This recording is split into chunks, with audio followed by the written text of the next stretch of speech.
Israel और Hamas के बीच का हाहाकार शांत होने का नाम नहीं ले रहा।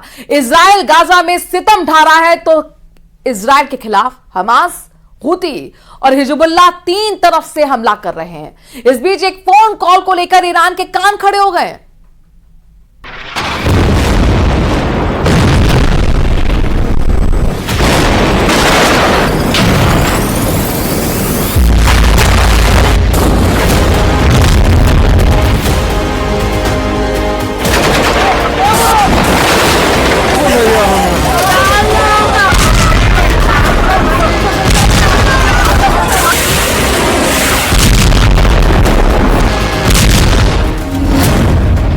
इजरायल का प्रचंड प्रहार।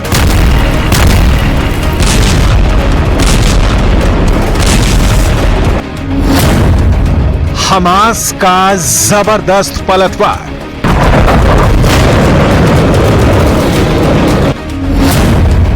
इजरायल फिलिस्तीन युद्ध का नया अध्याय।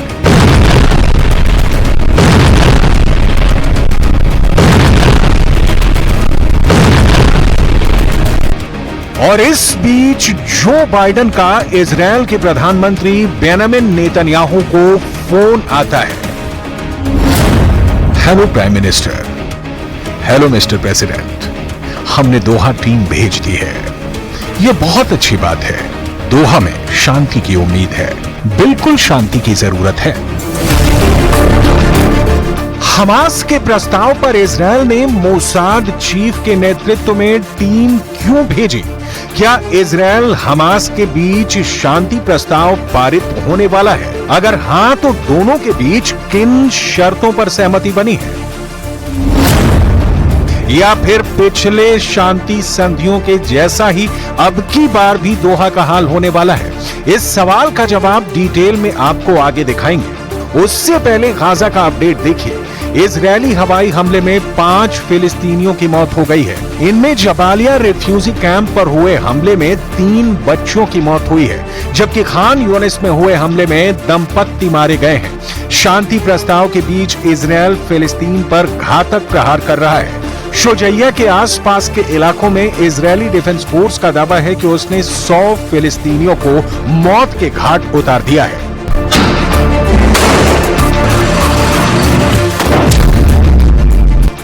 इजरायल हमले पर हमले कर रहा है तो दोहा शांति प्रस्ताव के लिए लालायित हमास के लड़ाके भी इजरायल के खिलाफ जबरदस्त एक्शन में हैं। फिलिस्तीनी इस्लामिक जिहाद ग्रुप ने दावा किया है कि उसने इजरायली डिफेंस फोर्स के कब्जे वाले नेट जरीम और आसपास के इलाकों में मोर्टार दागे हैं। यही नहीं, ग्रुप का दावा है कि उसने रफा क्रॉसिंग के पास भी हमले किए हैं।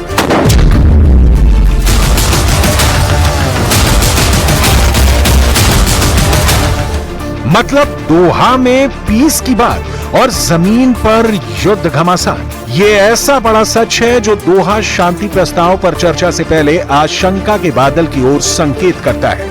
इजरायल के प्रधानमंत्री बारंबार कह चुके हैं कि जब तक हमास का अंतिम लड़ाका नहीं मारा जाता, लड़ाई किसी भी सूरत में बंद नहीं होने जा रही।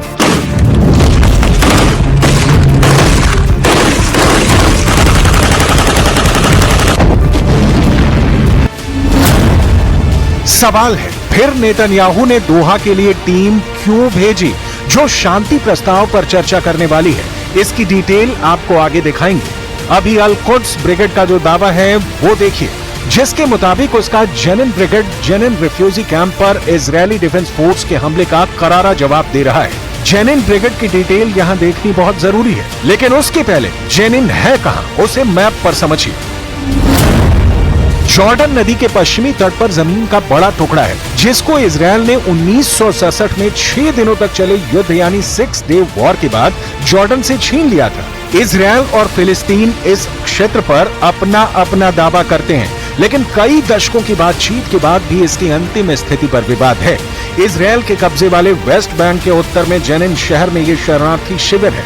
1995 से जेनिन फिलिस्तीनी प्राधिकरण के नियंत्रण में है, जो वेस्ट बैंक के कई हिस्सों का संचालन करता है और सीधे इजरायली शासन के अंतर्गत नहीं आता है। हालांकि इजरायली सुरक्षा बल लगातार सुरक्षा अभियानों के नाम पर कैंप में घुसते हैं। इस कैंप में कई कंक्रीट की इमारतें हैं, United Nations relief and works agency यानी UNRWA के मुताबिक ये कैंप 14,000 लोगों का घर है।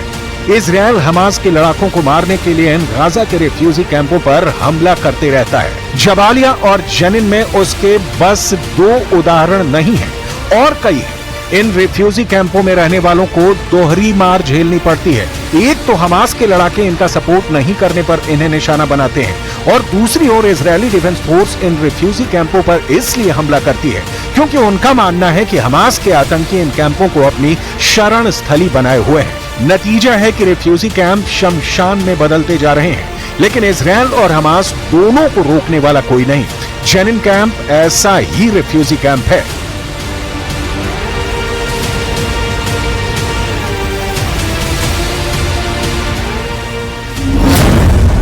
जेनिन ब्रिगेड्स क्या है? जेनिन फिलिस्तीनी लड़ाकों की एक नई पीढ़ी है। इस कैंप को जेनिन ब्रिगेड्स का घर माना जाता है। इसे अलग अलग फिलिस्तीनी चरमपंथी समूहों के लड़ाकों का गुट माना जाता है। इजरायली डिफेंस फोर्सेस के मुताबिक इस कैंप में तकरीबन 420 हथियारबंद लड़ाके हैं। स्थानीय इलाकों में ये ऑपरेट करते हैं और इजरायल के खिलाफ प्रतिरोध का हिस्सा है। जेनिन विद्रोहियों के पास संघर्ष के कूटनीतिक समाधान की कोई समाधान नहीं है। इनका अपने खुद के राजनीतिक नेतृत्व में कोई भरोसा नहीं है। जेनिन जबालिया में कितने लड़ाके छिपे हुए हैं इसका हिसाब किताब किसी के पास नहीं है, लेकिन विश्व बिरादरी के पास इजरायल फिलिस्तीन को लेकर जो हिसाब है वो ये बताता है कि इस युद्ध का हल फिलहाल किसी के पास नहीं है। दोहा में किसी तरह की घोषणा होती है तो वो सिर्फ युद्ध विराम वाली ही हो सकती है, क्योंकि नेतन्याहू हमास के समूल अंत तक मानने वाले नहीं दिखते। सवाल है फिर तो हमें क्या होने जा रहा है? अब तक हमास ने युद्ध को समाप्त करने और गाजा से इजरायली सैनिकों की पूरी तरह वापसी की मांग की है, जबकि इजरायल का कहना है कि वो लड़ाई में केवल अस्थायी विराम स्वीकार करेगा जब तक कि वो हमास को खत्म नहीं कर देता। हालांकि पश्चिमी मीडिया में छप रही रिपोर्टों के मुताबिक तो हमास ने पूर्ण युद्ध विराम की मांग छोड़ दी है। नई शर्तें गाजा की मिस्र के साथ दक्षिणी सीमा पर चलने वाली भूमि की पट्टी से इजरायली सेना की वापसी से संबंधित है, जिसे फिलाडेल्फी कॉरिडोर के रूप में जाना जाता है। इससे पहले बाइडेन की मध्यस्थता में इजरायल हमास के बीच जिस शांति प्रस्ताव को लेकर चर्चा हुई थी उसकी शर्तें इस वक्त देखनी बहुत जरूरी है, क्योंकि दोहा में भी यही मुद्दे उठने वाले हैं। 31 मई की योजना की घोषणा के मुताबिक शांति प्रस्ताव में 3 चरण शामिल हैं। पहले चरण में 6 सप्ताह तक चलने वाला पूर्ण और संपूर्ण युद्ध विराम, गाजा के आबादी वाले क्षेत्रों से इजरायली बलों की वापसी, कुछ बंधकों जिनमें महिलाएं, बुजुर्ग और बीमार या घायल शामिल हैं, को इजरायल में बंद फिलिस्तीनी कैदियों के बदले में देना। दूसरे चरण में सभी जीवित बंधकों की रिहाई और शत्रुता का अस्थायी अंत। तीसरे चरण में गाजा के लिए एक प्रमुख पुनर्निर्माण योजना की शुरुआत और मृत बंधकों के अवशेषों की वापसी शामिल होगी।